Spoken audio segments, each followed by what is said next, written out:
মাফ না করো, কে আমাকে মাফ করবে? তুমি যদি আমাকে মাফ করো তাহলে তোমার কোনো দিকে কমবে না, তুমি যদি আমাকে মাফ না করো তোমার কোনো দিকে বাড়বে না। আল্লাহ গো, তুমি আমাকে মাফ করে দাও। সারাটা জীবন অন্যায় কাজ করেছি, সারাটা জীবন নাফরমানি করেছি, আমার কাছে কালেমার দাওয়াত কম আসে নাই, আমার কাছে কালেমার দাওয়াত কম আসে নাই, আমাকে লোকেরা কম বোঝায় নাই। ওগো আল্লাহ, তুমি আমাকে মাফ করে দাও।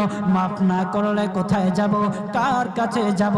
বাবা যখন মারে তখন মার কাছে আশ্রয় নেওয়া যায়, মা যখন প্রহার করে তখন বাবার কাছে আশ্রয় নেওয়া যায়, বাবা মা যখন প্রহার করে তখন দুনিয়ার কারো না কারো কাছে আশ্রয় নেওয়া যায়। ওগো আল্লাহ, ওগো মালিক, তুমি যদি আমাকে মারো